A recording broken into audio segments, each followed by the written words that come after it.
2 दिवसीय किन्नौर दौरे पर पहुंचे सीएम सुक्खू। निर्माणाधीन शोंगटोंग करशम परियोजना का किया निरीक्षण। उप मुख्यमंत्री मुकेश अग्निहोत्री ने केंद्रीय मंत्री नितिन गडकरी से मुलाकात कर उठाए परिवहन विभाग से जुड़े अहम मुद्दे। अवैध शराब निर्माण फैक्ट्री मामला, उद्योग मंत्री बोले हर सरकार में आते हैं ऐसे मामले। मुख्यमंत्री का बड़सर दौरा रद्द होने पर विधायक इंद्रदत्त लखनपाल ने लगाए गंभीर आरोप। देशद्रोह के आरोप में पांवटा से यूपी का युवक गिरफ्तार, सोशल मीडिया पर डाली थी आपत्तिजनक पोस्ट। स्पीति की सैर अब सैलानियों की जेब करेगी ढीली, प्रवेश से लेकर टेंट लगाने तक देना होगा शुल्क। नगर निगम ऊना के नए वार्डों के गठन को लेकर राजनीतिक हलचल तेज, कांग्रेस पर लगे आरोप। मैं हूं HIV वायरस, नाम तो सुना ही होगा।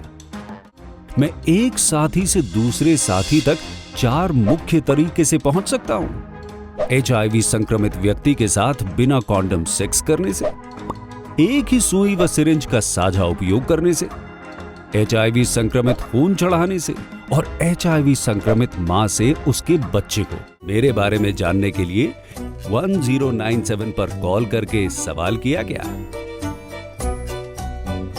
हिमाचल प्रदेश राज्य एड्स नियंत्रण समिति द्वारा जनहित में जारी। नमस्कार, पंजाब केसरी टीवी देख रहे सभी दर्शकों का स्वागत है। मैं मदन हाजिर हूं प्रदेश की तमाम बड़ी खबरों के साथ। चलिए डालिए नजर हिमाचल पर।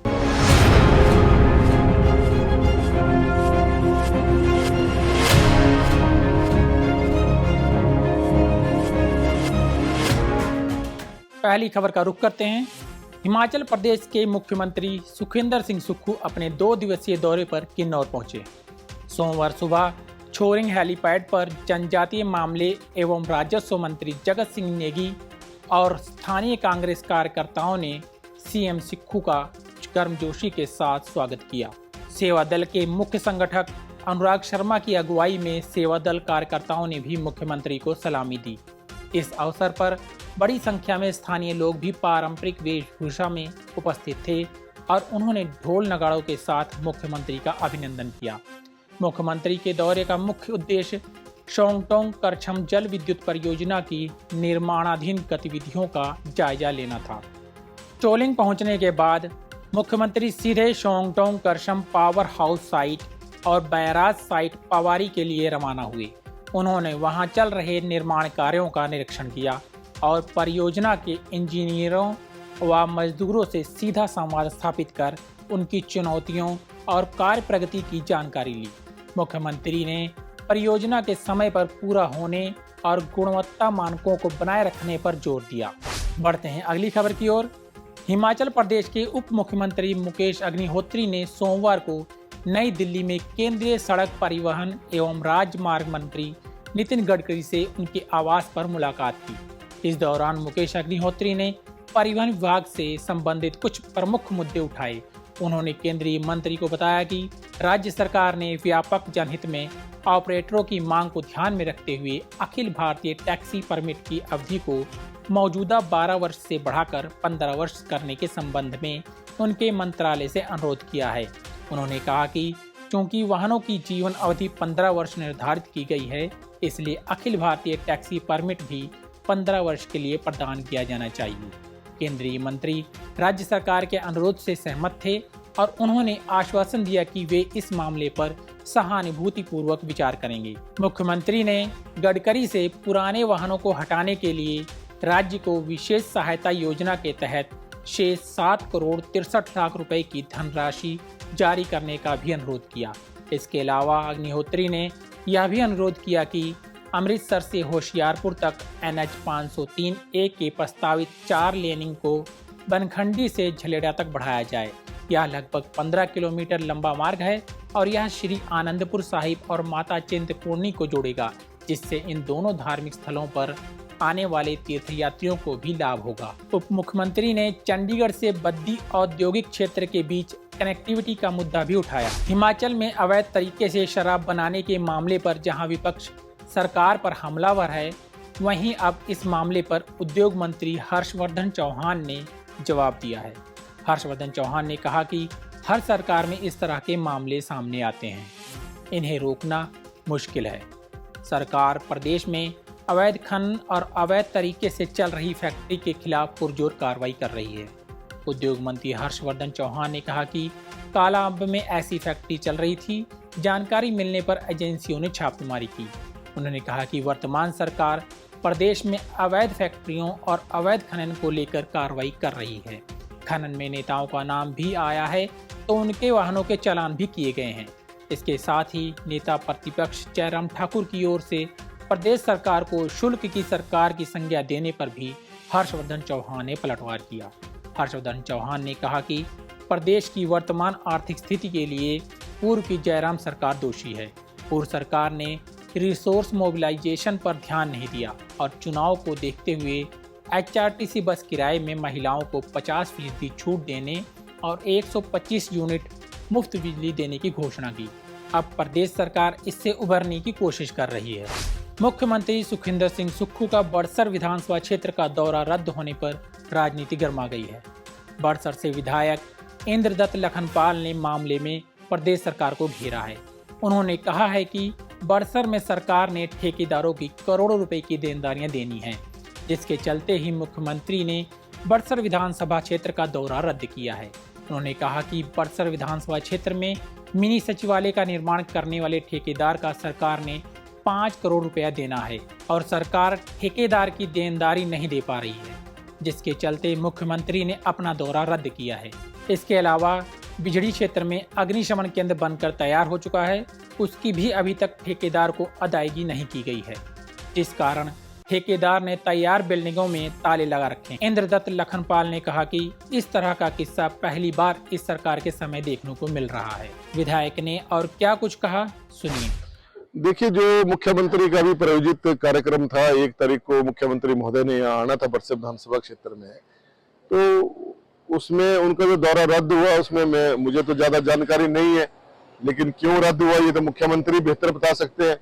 लेकिन जहां तक मैं समझता हूं कि जो अधूरे कार्यों का वो उद्घाटन करना जा रहे थे, शायद इसी वजह से उन्होंने उसको कैंसिल कर दिया, क्योंकि अभी मिनी सेक्रेटरीट का जो एक बहुत लंबे समय से मांग है हमारी बड़सर विधानसभा क्षेत्र के लोगों की, उसका उद्घाटन होना था और उसमें 5 करोड़ रुपए आज भी जो ठेकेदार को देनदारी है वो सरकार दे नहीं पा रही है।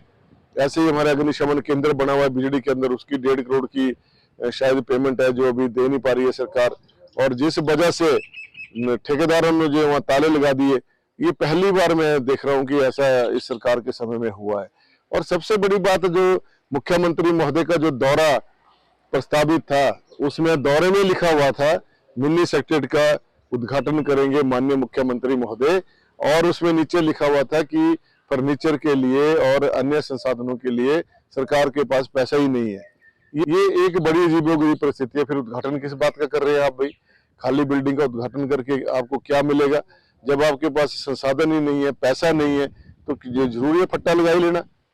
और दूसरे, इस प्रकार से जो ये ऊंची हरकतें की जा रही हैं, फिर शायद उनको ध्यान आया होगा कि ये तो मैं गलत कर रहा हूँ, तो उनको फिर रद्द करना पड़ा। जिला सिरमौर के पांवटा साहिब में पुलिस ने एक युवक को देशद्रोह के आरोप में गिरफ्तार किया है। उत्तर प्रदेश के सहारनपुर के रहने वाले सुलेमान के खिलाफ 27 मई को देशद्रोह की धारा के तहत पुलिस ने केस दर्ज किया था। मामला दर्ज होने की भनक लगते ही युवक फरार हो गया था। पुलिस के मुताबिक पांवटा के बद्रीपुर क्षेत्र में सब्जी की रेहड़ी लगाने वाले सुलेमान ने सोशल मीडिया पर टूटे हुए जहाज के टुकड़ों के साथ प्रधानमंत्री नरेंद्र मोदी की आपत्तिजनक पोस्ट डाली थी। इसके अलावा धार्मिक भावनाएं भड़काने वाली भाषा का इस्तेमाल करते हुए भी पोस्ट डाली थी। आरोपी उत्तर प्रदेश के सहारनपुर जिले के अब्दुल्लागढ़ का रहने वाला बताया जा रहा है। पांवटा साहिब के डीएसपी मानवेंद्र सिंह ठाकुर ने बताया कि सुलेमान को गिरफ्तार कर आज कोर्ट में पेश किया गया, जहां से उसे 12 जून तक पुलिस रिमांड पर भेज दिया गया है। उन्होंने कहा कि पुलिस टीम मामले की गंभीरता को देखते हुए गहनता से जांच कर रही है और अन्य पहलुओं पर भी पड़ताल जारी है। देखिए, जब हिंदुस्तान पाकिस्तान के जो बॉर्डर कन्फ्लिक्ट हुआ था, उस दौरान एक सुलेमान नाम का व्यक्ति है, फ्रूट सेलर है, तो उसने अपने फेसबुक पोस्ट पे एक पोस्ट डाली थी जिसमें कि उसने भारत की इंटीग्रिटी पे कुछ कंटेंट्स डाले थे, जिससे कि जो कृत्य जो था कि वो एक ऐसी भावना उत्पन्न करता है जिससे कि जो कि भारत के इंटीग्रिटी को खतरा पैदा करता है। तो उसके तहत हमने एफआईआर दर्ज की थी और पिछले कल हमने उसे गिरफ्तार कर लिया है। वो 42 साल का है, सहारनपुर का रहने वाला है। ये रेडी फड़ी बाजार के ऑपोजिट में थी और ये फ्रूट सेलर था, ज़्यादातर फ्रूट सेल किया करता था। तो इस पर कार्रवाई कर रहे हैं हम लोग।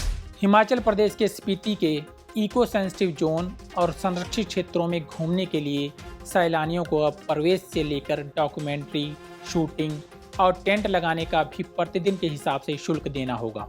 भारतीय पर्यटकों से 150 रुपये और विदेशियों से 500 रुपये प्रति व्यक्ति प्रवेश शुल्क लिया जाएगा। शीत मारुत स्थल के नाम से विख्यात स्पीति घाटी के किब्बर, पिन वैली और चंदताल में पर्यटकों की गतिविधियों को विनियमित करने के लिए वन विभाग ने हिमाचल हाई कोर्ट के आदेश पर इन क्षेत्रों के लिए पहली बार शुल्क लगाया है। इससे पहले इन क्षेत्रों में घूमने के लिए कोई शुल्क तय नहीं था। वन विभाग के अनुसार हाई कोर्ट के आदेशों के तहत शुल्क की दरें तय की गई हैं।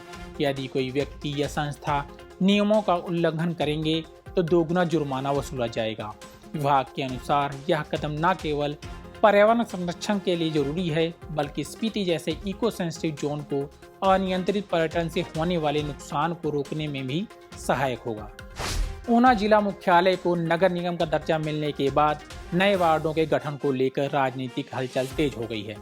नगर निगम के आयुक्त महेंद्र पाल गुर्जर को सोमवार को भारतीय जनता पार्टी समर्थित पूर्व पार्षदों ने एक ज्ञापन सौंपकर इस वार्ड बंदी को कांग्रेस के दबाव में लिया गया निर्णय बताया। भाजपा के पूर्व पार्षदों और कार्यकर्ताओं ने आरोप लगाया कि नई वार्ड बंदी में भाजपा के प्रभावशाली क्षेत्रों को कमजोर करने की साजिश रची गई है और यह पूरी प्रक्रिया पारदर्शी नहीं रही। उन्होंने कहा कि अगर इस पर सकारात्मक कार्रवाई नहीं हुई तो उन्हें माननीय उच्च न्यायालय का दरवाजा खटखटाने पर मजबूर होना पड़ेगा। दूसरी तरफ नगर निगम आयुक्त महेंद्र पाल गुर्जर ने कहा कि वार्ड बंदी को लेकर आपत्ति दर्ज करवाई गई है। इसमें देखा जाएगा कि नियमों के अनुसार इसमें क्या परिवर्तन किया जा सकता है, उसी अनुसार कार्रवाई होगी। हमने 2 जून को एक नोटिफिकेशन के जरिए जो वार्ड का प्रारूप जो है उपायुक्त मोदी द्वारा प्रकाशित किया गया था, तो उस संबंध में 7 दिवस में जो है लिखित में आपत्तियां जो है वो मांगी गई थी। उन्हीं के क्रम में हमें कुछ आपत्तियां पहले भी मिली है और कुछ आज भी आपत्तियां जो प्राप्त हुई है। अब इन आपत्तियों की जो आज अंतिम तिथि है, इस अंतिम तिथि तक जो आपत्तियां प्राप्त होगी उसके ऊपर नियमानुसार विचार किया जाएगा और जिन लोगों ने आपत्तियां दर्ज की गई है उनको जो है अपॉर्चुनिटी ऑफ बीइंग हर्ड जो है वो प्रदान की जाएगी और उसके बाद उस पर विधिवत जो भी निर्णय होगा वो लिया जाएगा। आज के बुलेटिन में इतना ही। कल फिर मिलेंगे, तब तक बने रहिए पंजाब केसरी टीवी के साथ।